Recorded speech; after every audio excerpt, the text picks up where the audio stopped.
Tonight on CTV News at 6, a new partnership.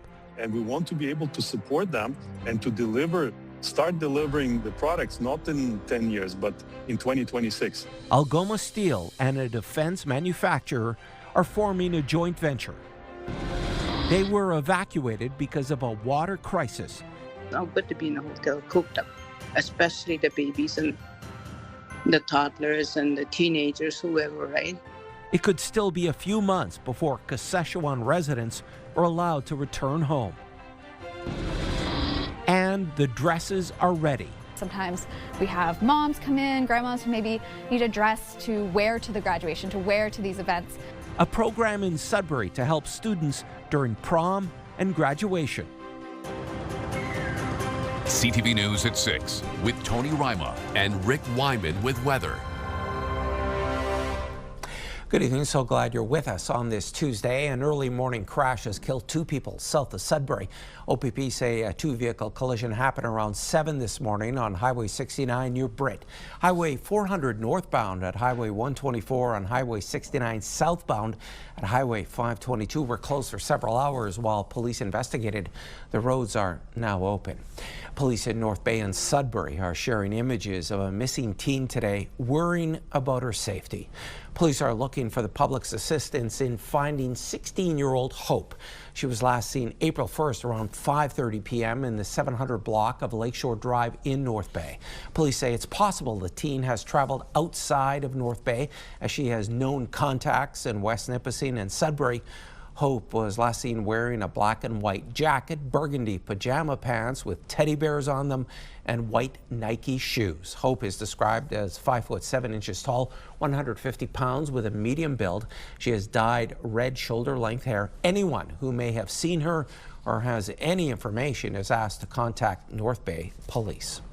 The North Bay Parry Sound District Health Unit has seen more than a dozen overdoses in a week. Public Health confirmed 13 overdoses, including 3 deaths between March 30th and April 4th. 5 of the survivors received at least 1 dose of naloxone. Health units across the north have issued warnings in the last few months about tainted naloxone-resistant drugs circulating. A new partnership will see Algoma Steel venture further into the defense industry. The Sioux steelmaker is joining forces with Rochelle, a Brampton-based manufacturer of armored vehicles. CTV's Corey Nordstrom has more. The Sioux's Algoma Steel has entered into a partnership with Canadian defense manufacturer Rochelle. The joint venture, dubbed Rochelle Algoma Defense, aims to produce ballistic steel defense solutions for Canada and its allies. It's not a one-time effort. It's a long-term investment that will require hundreds of millions of dollars. But at the end, we will have a unique industrial base that will support all of these efforts. Algoma Steel CEO Rajat Marwa says, quote, "This partnership with Rochelle puts our production capabilities, our workforce, and our Sault Ste. Marie facilities directly in service of Canada's national security. Buy Canadian isn't just a policy for us, it's a strategy and a commitment to hundreds of good jobs," end quote. The partners will look to produce light utility vehicles and components for the domestic Arctic mobility enhancement program, such as ships and submarines. We see that some of the programs like the DAME and the LOVE programs that took so many years to be finalized, we can see now the progress, and we want to be able to support them and to start delivering the products not in 10 years, but in 2026. And now the ball will be on the government side to give the preference and priority to Canadian companies and not to foreign companies that will build it elsewhere. Shimonov believes that the 2 Canadian companies working together will prove to the government that they are the best option for defense contracts at home, adding that this will grow their ability to service foreign markets as well. Corey Nordstrom, CTV News, Sault Ste. Marie. A Sudbury company is looking to expand its downtown operation, but will have to jump through a few city planning hoops to do it. Mindwise Technology Limited uses a former French school on Mackenzie Street. According to a staff report, the company wants a site-specific exception to allow the building to be used for light industrial operations to manufacture mining products. Letters were sent to landowners within 120 meters of the site, informing them of the proposal. The city will hear the plan April 13th. 3 months after a water crisis forced them from their homes, residents of Kashechewan First Nation are being told they won't be going back anytime soon. CTV's Amanda Hicks has more. We don't belong here. We belong back home. Rebecca Friday and her family have been living in hotels since January 4th. That is when a state of emergency was declared in Kashechewan First Nation. The First Nation says the return home has been pushed to mid-June. It's not good to be in a hotel cooped up, especially the babies and the toddlers and the teenagers, whoever, right? It affects us physically, emotionally, even spiritually, because we are spiritual people. Officials with the First Nation say numerous factors have led to the delay, particularly the presence of the parasite Cryptosporidium in the water. It's a little bit of everything, like the lead time for parts and kind of the work that's needed on the ground takes a lot more time. Right now we're looking for mainline valves, and it's the middle of winter and it's not spring yet in our area, and it's just hard to dig frozen ground to find those mainline valves. Wesley says the community, while frustrated, is attempting to maintain a sense of normalcy. He says students have been attending classes at host sites set up in hotels, but adds the overall cost of the emergency is becoming impossible to ignore. Indirect and directly from the situation, but numerous causes, but it's just I think we've lost 10 people since the start of the evacuation, and having to bury our community members in this kind of environment in this emergency has been quite difficult for our community. The First Nation says it is seeking support from all levels of government to find a long-term solution. Friday says she just wants a positive future for Kashechewan's youth, where we can raise our kids in a good environment where it doesn't have to be a lot of water, like walking around in swampy area. That's what I like to see, my vision, to see that we can have a safe place to live in. Amanda Hicks, CTV News, Sudbury. And CTV did reach out to Indigenous Services Canada for comment, but we did not receive a statement by our deadline. Okay, let's talk about the weather. Sun and cloud today, but the temperature was below seasonal. When will things warm up? To tell us more, here's CTV's Rick Wyman. Rick. By the weekend, Tony, and you know, it's funny with the colder weather overnight and snow and what have you. I've actually had friends of mine tell me they're not going to shovel anything from here on in. They're just going to let it melt. And I said, you've got the right temperatures coming up in a couple of days, Tony, so have a look. We've got a system moving in which will provide some rain, some precipitation on Thursday, but warmer temperatures, 8, 9, 10, 11, 12 degrees by the weekend. So we'll check out the current temperatures, then we'll get into the 7-day forecast and have a look ahead. Seeing is believing for some warmer weather, Tony. Back to you. Thanks, Rick. If you buy lottery tickets, you'll soon see changes to the Lotto Max game. Starting Friday, ticket prices are rising from $5 to $6, but each one comes with 4 lines instead of 3. Players will also choose their 7 numbers from 52 rather than 50. The changes are expected to result in slightly higher returns, but the shift to a larger pool of numbers means each individual player becomes less likely to win. Maximum jackpots are also increasing to $90 million, up from the current $80 million cap. A powerful thunderstorm rolled through last June. Still to come on CTV News at 6, we talk with the general manager of the Canadian Ecology Centre near Mattawa. First, we're heading to Parry Sound and the town dock.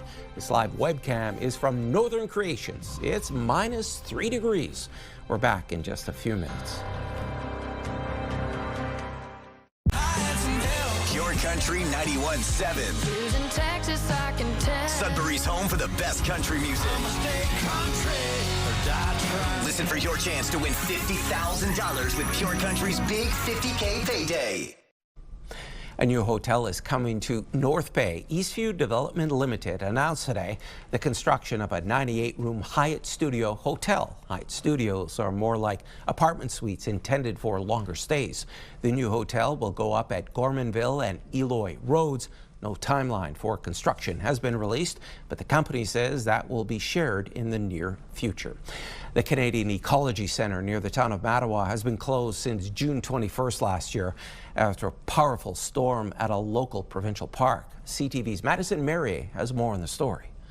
The Canadian Ecology Centre is facing a $300,000 deficit as it prepares to reopen on May 8th, alongside camping at Samuel de Champlain Provincial Park. It's a common misconception that the Canadian Ecology Centre, we're not the government. We receive no operating subsidies from any form of government. We are a nonprofit, and it's been a long time without people coming into the park and to the Canadian Ecology Centre. The nonprofit has accrued costs that have added up beyond its contingency during its 280-day closure, prompting the Canadian Ecology Centre Fund to begin. Apart from the physical challenge, I mean, the park is everything to the Canadian Ecology Centre as far as the setting.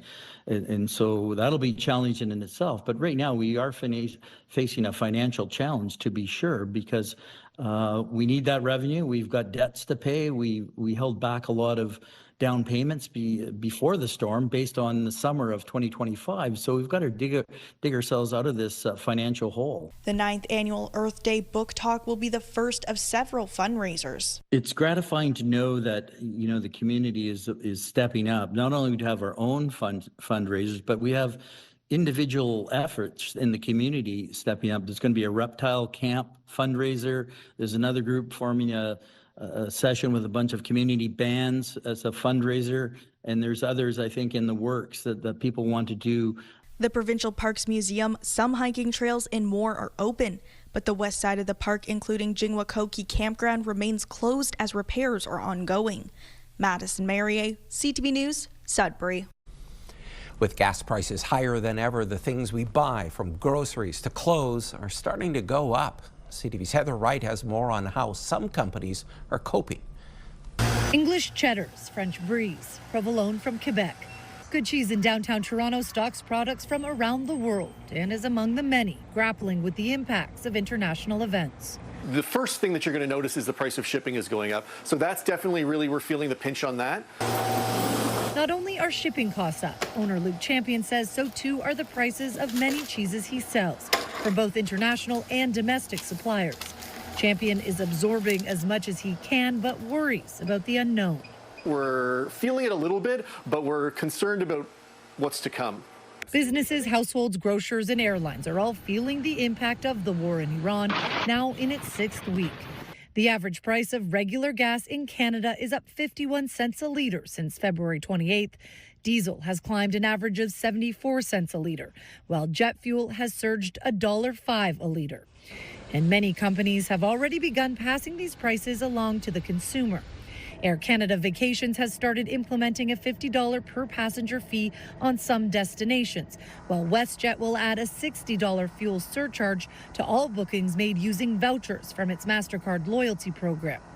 While Amazon will charge sellers a 3.5% fuel surcharge on deliveries beginning April 17th. Energy, oil is embedded in everything that we have in the modern economy. Andre Sura is an operations management professor at the University of Toronto and predicts high prices will be here for many months, even if the war ends soon. I would say that the only certainty that we have is that it's going to take a long time until the prices, they really stabilize. While inflation eased in February, experts are expecting a significant increase to the March numbers and say the longer this war lasts, the harder it is going to be for consumers.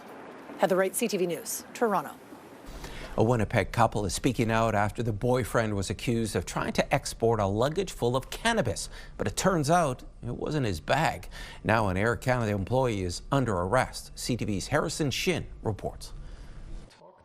A trip to visit family in Germany went sideways for Jan Baumann. He and his partner Charlene Ranadira were flying out of Winnipeg Airport on February 19th. When they lined up at their connection gate in Toronto, Canadian Border Services officials were checking IDs. Ranadira boarded, but they just immediately handcuffed me and pulled me against the wall, and I didn't know what happened. I'd never had this before, and got rid of all my things. Ranadira turned around when a flight attendant told her what happened.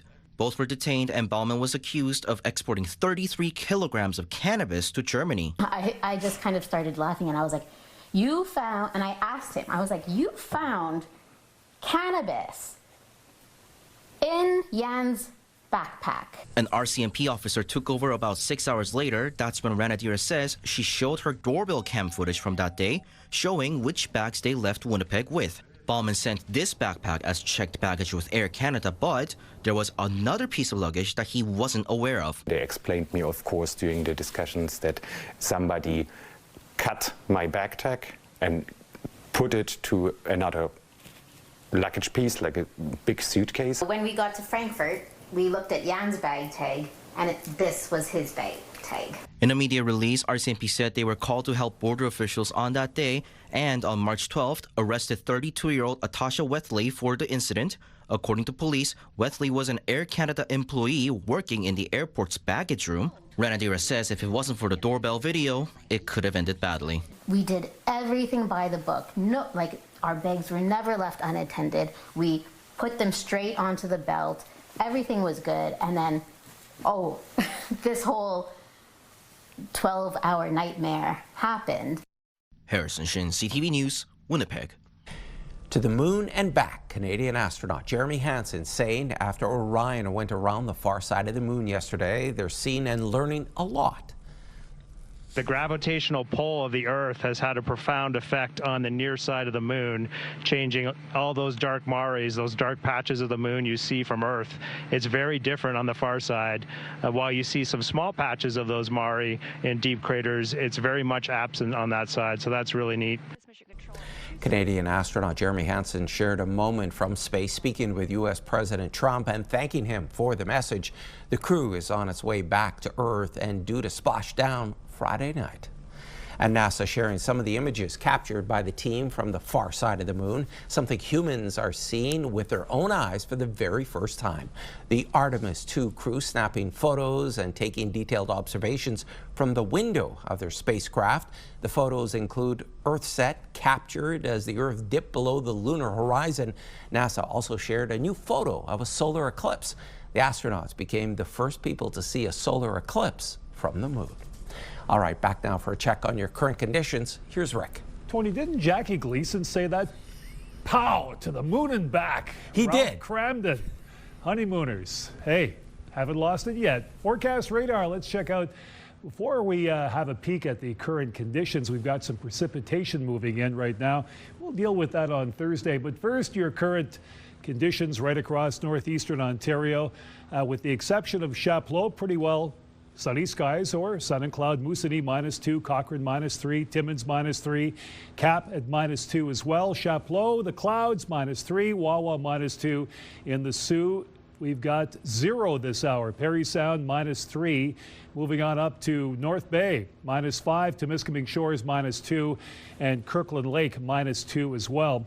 In Greater Sudbury, sun and cloud -2, Espanola -3, Elliott Lake -2, and Gore Bay, sunny skies -2. We've got the 7-day forecast and a lot more with our pick of the day. You'll like it tonight. Coming up just minutes away. Tony, back to you. Thanks for that, Rick. President Trump's threat. Next on CTV News at 6. U.S. President gives Iran an 8 p.m. deadline to open the Strait of Hormuz. And passengers called it a freezing island in Canada. More on a flight that had to be diverted to Newfoundland. The 8 p.m. deadline for Iran to reopen the Strait of Hormuz is looming, with U.S. President Trump doubling down today on threats to blow up power plants and bridges in the Middle Eastern country. This morning, another blunt warning in a social media post that reads in part, "A whole civilization will die tonight, never to be brought back again." Trump also says he doesn't want that to happen, but it probably will. He also says maybe something revolutionarily wonderful can happen. Who knows? Prime Minister Mark Carney was asked about Trump's warning this morning. Here's what he had to say. Canada expects all parties in this conflict, in any conflict, to respect international laws, the rules of engagement, and that means not targeting certainly civilians or civilian infrastructure. And we urge all parties in this war to follow those responsibilities. It's a point we've made publicly and privately. Trump also in Iran will be decimated. Every power plant in Iran will be out of business, burning, exploding. Trump also says he is not at all concerned about committing possible war crimes if Iranian infrastructure is destroyed. Iran, meantime, has rejected a 45-day ceasefire proposal, saying it wants a permanent end to the conflict. Iran also warned that fuel will be cut off for years if Trump carries out his threat to attack power plants. Meanwhile, Russia and China have vetoed a UN Security Council resolution aimed at reopening the Strait of Hormuz. The draft resolution has not been adopted owing to the negative vote of a permanent member of the Council. The initial resolution proposed that authorized countries use all necessary means to ensure transit through the strait and deter attempts to close it. The resolution was revised multiple times after opposition from Russia, China, and France, but was ultimately vetoed. And Iran's UN representative has expressed appreciation to Russia and China, calling it a principled use of the veto. They said by blocking the draft, these countries upheld the UN Charter from being misused to, quote, legitimize U.S. aggression under the pretext of freedom in the Strait of Hormuz. The Prime Minister went further today than he's gone before, suggesting Ottawa might help if the price of gas doesn't go down. CTV's Rachel Aiello on what Mark Carney said about help coming for consumers. Aware Canadians are grappling with sky-high fuel prices and amid uncertainty over how long the war in Iran may last, the Prime Minister said his government is looking at ways to help. As oil prices surge today, Prime Minister Mark Carney opened the door to giving Canadians a break. The question becomes, and this is what the government's focused on, is how long is this going to persist, and what can we do to help cushion the blow for Canadians, and that's something we're looking at. Carney said he knows Canadians are asking themselves every time they fill their tanks or heat their homes why they're paying for the cost of a war this country isn't part of. And the short answer is because there's a global market. Though the fact other nations are facing similar price hikes may be cold comfort to Canadian consumers. Considering offering some relief now comes on the heels of Conservative leader Pierre Poilievre calling for federal gas taxes to be scrapped, and ahead of the spring economic update, which would be the time for Carney to unveil any new affordability measures. Other countries have already cut fuel taxes. Carney today, though, stopped short of offering any specifics on what kind of help could be coming or when. And that was Rachel Aiello reporting. And Alberta First Nation will be in court today trying to shut down a petition urging the province to quit Confederation. The Sturgeon Lake Cree Nation is in Edmonton asking a judge to suspend the petition campaign, arguing First Nations consent is required first. The First Nation alleges Alberta, Canada, and the province's chief electoral officer are failing to uphold treaty rights. Stay Free Alberta is collecting signatures to qualify for a referendum on Alberta leaving Canada. Premier Danielle Smith's government has said if enough names are gathered, the question will be put to a vote. Stay Free Alberta says it has already collected more than 178,000 signatures. And there's more news still ahead, but first, here's your full weather forecast with Rick. Okay, Tony, we've got some precipitation rolling in by about Thursday, but we do have some warmer temperatures up ahead. Forecast radar. You can see the system moving in now. Now, Timmins will get some snow, while the south will get the rain. You can see the full impact of that system moving in right there. So we'll keep a close eye on that coming up tomorrow. Pretty well wind chill night once again right across the Northeastern. Temperatures greater Sudbury -10, -11, Timmins, Temiskaming Shores. As well, North Bay all at -11, Sault Ste. Marie -11 as well, but there will be a wind chill. Moosonee -10, Caphurst -11, -17 in Wawa, Gore Bay -8, and Parry Sound at -10. But look out for the wind chill if you're up and about. Sudbury Nickel Belt, here we go, your 7-day forecast. Chance of flurries for tomorrow at 2. Showers roll in on Thursday, 9 degrees, 6 on Friday. Chance of snow Saturday, sunny skies and 7. Cloud cover on Sunday at 8. And the chance of rain come Monday, 11 degrees your expected high. In the Sioux and Algoma, snow tomorrow, late tomorrow afternoon. 2 centimeters, also the risk of freezing drizzle. 4 degrees your expected high. Thursday, chance of showers at 6. 4 degrees Friday, sunny skies. Saturday, more sun at 10. Chance of showers on Sunday at 11. 10 degrees Monday with the chance of rain. How about Timmins, Cochrane, Kapuskasing? So some sleet coming up on Thursday, but first chance of flurries tomorrow at 0. 5 Thursday, looks like some snow in the Timmins area in that crossover Wednesday to Thursday. Friday, we've got cloud cover at 4. 8 Saturday, sunny skies.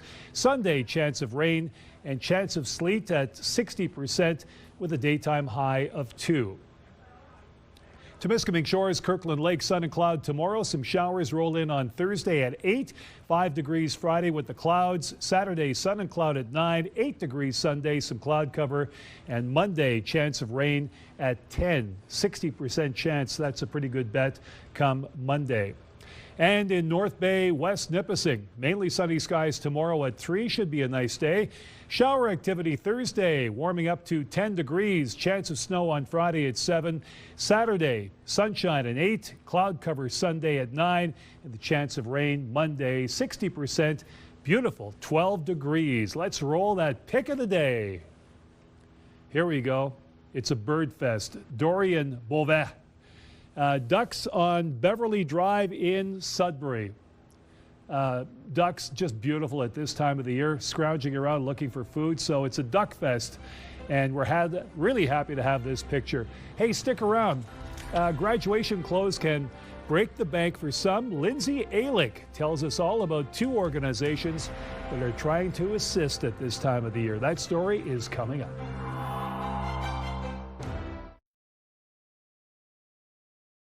Green Shirt Day is back, a national campaign rooted in the legacy of a junior hockey player killed 8 years ago in the Humboldt Broncos crash. Parents of crash victim Logan Boulay have been touring the country ahead of today to raise awareness about organ donation. Their son saved 6 lives by donating several organs, including his heart. Green Shirt Day has become a national movement since Logan's life-saving gift in 2018. While in North Bay recently, Logan's dad, Toby Boulay, wanted everyone to have the hard conversation about your wishes. Those are, what do they call that? Presumed consent. Presumed consent. If the family doesn't agree to it, then it stops. So if you don't have that conversation to tell your loved ones, I want to be an organ donor, then it's not going to happen. Canadian Blood Services says 150,000 people registered to become organ donors in the weeks that followed the Humboldt Broncos crash, launching what became known as the Logan Boulay Effect and Green Shirt Day, now observed annually. 2 community organizations in Sudbury are aiming to support graduates feel their best during prom and graduation with 2 upcoming events. CTV's Lindsay Alick reports. The dresses are ready for the Sudbury Women's Centre annual prom dress event. This is actually our 10th anniversary of this event, so it's really exciting. Basically, what we do is ahead of prom and graduation season, we gather up dresses, donations from our community.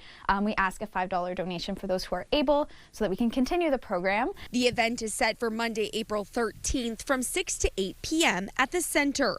Dawson says with the rising cost of living, it continues to be an important event to many. Dresses out there, hundreds, even thousands of dollars for a dress that you maybe might just wear for one night, but it's such an important night. I think a lot of people have such amazing memories of graduation and prom and formal. So it's definitely so special to see everyone come together, pick out their dresses. We don't just have students. Sometimes we have moms come in, grandmas who maybe need a dress to wear to the graduation, to wear to these events. So it's really cool. The Women's Centre are dealing with prom dresses and grad dresses for the girls, but there's also a need for boys in the community to be able to have access to everything they need for graduation. So we are hosting it for just boys, grade 8 and grade 12 graduation. Closet Share in Sudbury will be hosting a similar event called Suit Up for Grad on April 18th from 1 to 4 p.m. This is the second year for the event and follows a devastating flood that closed the organization for 3 weeks. We have had many setbacks in the past year. It's been one of the hardest years I've ever experienced anything in my life. It's been a roller coaster to say the least, but we just keep taking those steps forward. Closet Share in the Sudbury Women's Center continue to ask for donations ahead of the events. You can see a full list of business hours for both organizations on our website. Lindsay Alick, CTV News, Sudbury. We know Canada's cold, but folks in Newfoundland and Labrador were less than impressed at some international headlines recently. Both People magazine and the BBC described the province as a freezing Canadian island after a flight had to land there unexpectedly. CTV's Garrett Berry has more on the local reaction. A story of heroism the likes the world has never seen. A headline so worthy of parody, Keith Muse says he just couldn't leave it alone. That was stranded on a lifeless, frozen tundra island. When the BBC and People magazine wrote of one flight's air travel nightmares, they called Newfoundland a freezing Canadian island. In a city of mere hundreds of thousands, 200,000. That description didn't quite sit just right with some people in this province who are kind of famous for bringing people in when flights are grounded. The musical Come From Away about the grounded flights after the 9/11 attacks helped catapult central Newfoundland to Broadway fame. I just don't want to hear anybody badmouthing Newfoundland. You know, you don't get stranded here. You can't get stranded in the best province in the country, as far as I'm concerned. The British Airways flight from London was grounded for 2 days in St. John's, first for a medical emergency and then for what staff called a temporary technical issue. All the while, they didn't have access to their bags.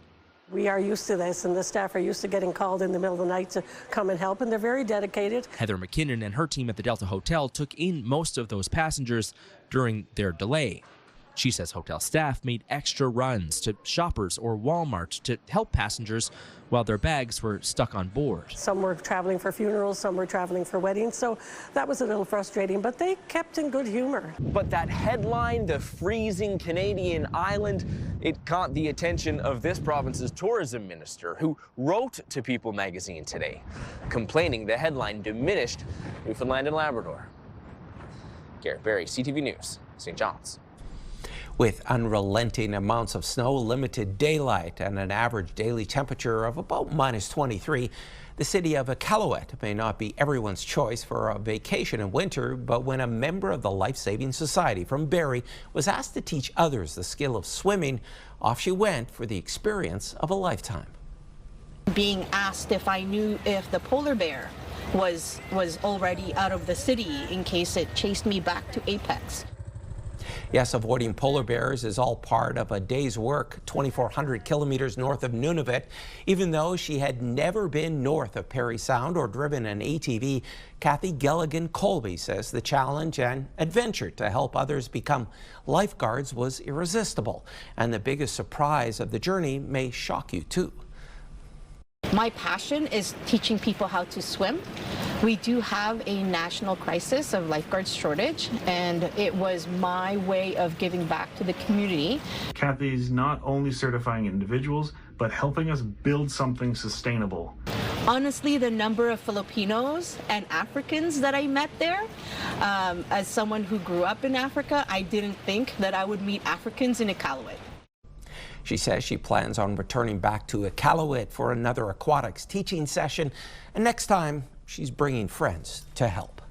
Canada's East Coast had a banner tourism season last year, thanks in part to tariffs and by Canadian sentiment. This year, Cape Breton tourism operators are already setting their sights on another great season.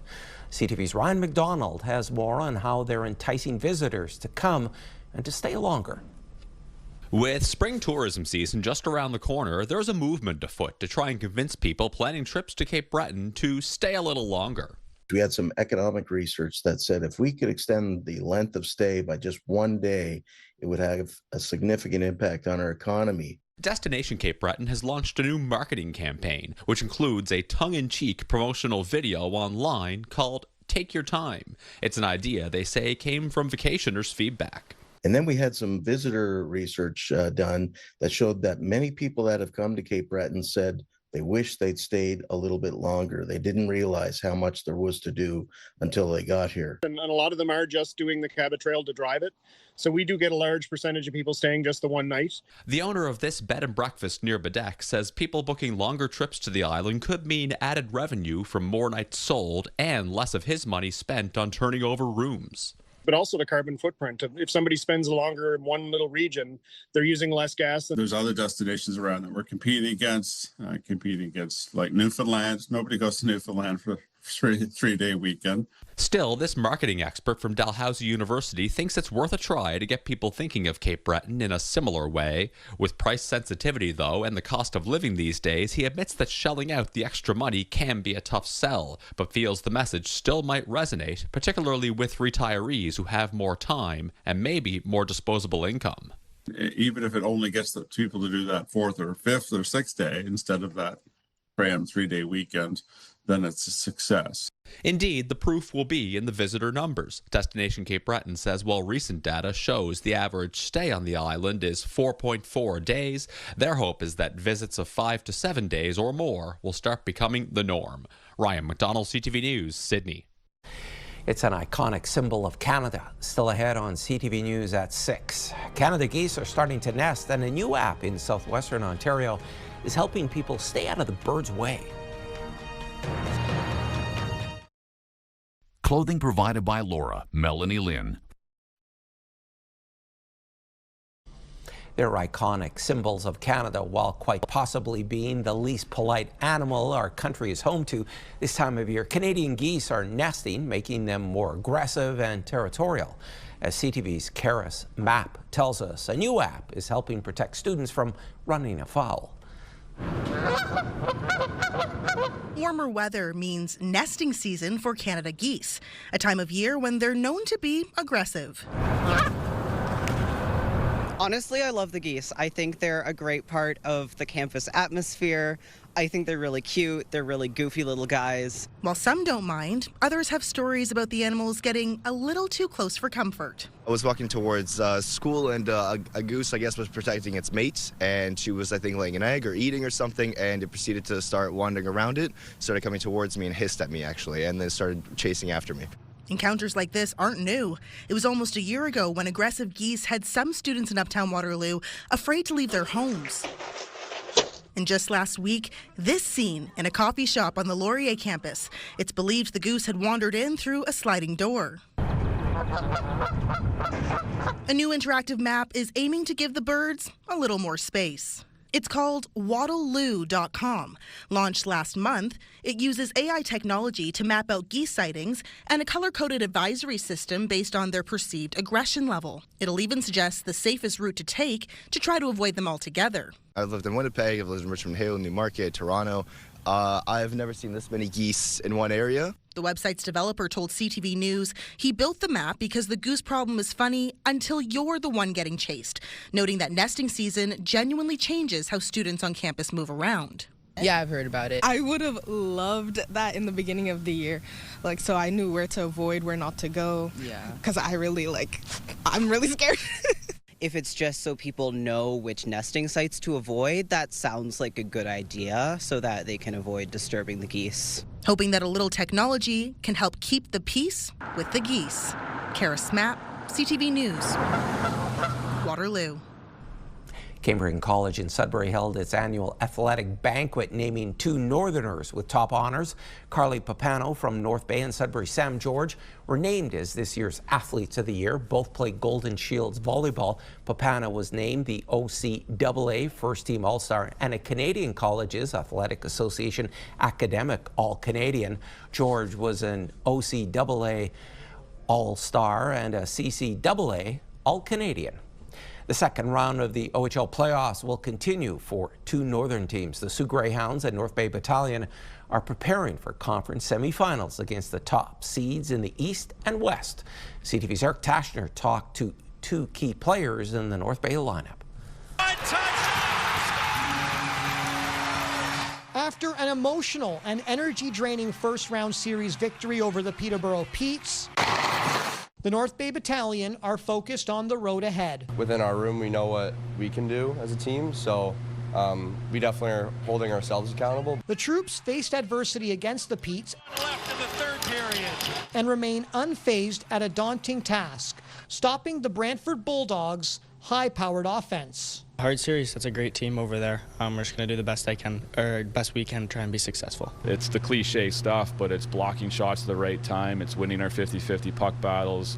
It's having the puck as much as we can in their zone. There's so many fundamental things that we're going to have to stress in this series. And to find success, Houlihan says the team will have to be very disciplined and goaltending is going to have to be above average. Jack Lisson was stellar against the Petes in the first round and was named the OHL's goalie of the week. 1 minute you're sitting on the bench for a couple hours at a time, and the next thing you know you're playing overtime for a big win there on home ice. It's tough. It's competitive. It's tight checking. Everything. The atmospheres in the buildings are unbelievable. You can feel it from them even before O Canada. The troops get their series underway tomorrow night in Brantford.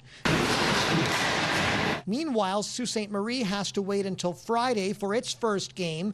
The Greyhounds will be in Kitchener to face off against the Rangers after they eliminated the London Knights in 5 games. Eric Tashner, CTV News, North Bay. While the season is over for the Sudbury Wolves, opportunities are knocking for some of this season's roster.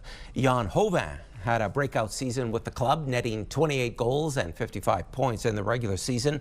The Slovakian-born winger has signed an amateur tryout agreement with the LA Kings AHL affiliate Ontario Reign. He's already attended a practice with the team and could make his American Hockey League debut before Reign's season is over. Semi-final action continues in the NOJHL playoffs. Game 3 last night saw the Sudbury Cubs win on the road 6-3 over the Sioux Eagles to pull ahead 3-0 in the series. The Cubs will try to finish the series off tonight in Michigan at 7 o'clock. The Timmins Rock also picking up a 5-3 win in their series against the Hearst Lumberjacks last night. The Rock lead that series 3-0 with Game 4 scheduled for Wednesday. Kanye West has been banned from entering the UK, where he was scheduled to perform in July. The rapper was supposed to headline London's Wireless Festival, but can't because of his previous anti-Semitic comments and celebration of Nazism. The festival organizer said the 3-day event is cancelled altogether as a result of the travel ban. The decision follows mounting pressure on the UK government after West was named a headline act earlier this month. Entertainment brought to you by the Cinefest Red Carpet Patron Program. Mark Hamill has the official title of Jedi. As David Daniel tells us, these are the entertainment headlines you're looking for in tonight's Hollywood Report. Hello, how can I help you? Yes, the Lego Smart Play system is available in Lego Star Wars sets. Lego with Luke. Mark Hamill is LEGO's new Junior Executive Director of Information, or JEDI, sharing tips on its new Star Wars Smart Play line. On Wednesday, he'll chat with a few fortunate callers live about the new sets. Answer your questions, I will. It's unscripted. It's Unleashed. A late-night laughs update. Comics Unleashed with Byron Allen is set to move up an hour, taking CBS's 11:35 slot after Late Night with Stephen Colbert signs off May 21st. Allen's comedy game show Funny You Should Ask will fill the 12:35 slot, where Comics Unleashed had been playing. Are you all on the plane? We were. And now we're trying to find out exactly where we are. What nonsense. Who's coming with me? Here's your first look at Lord of the Flies, based on William Golding's iconic novel about British schoolboys stranded on a deserted island. The 4-part limited series from the award-winning writer of Adolescence debuts May 4th on Netflix. In Hollywood, I'm David Daniel.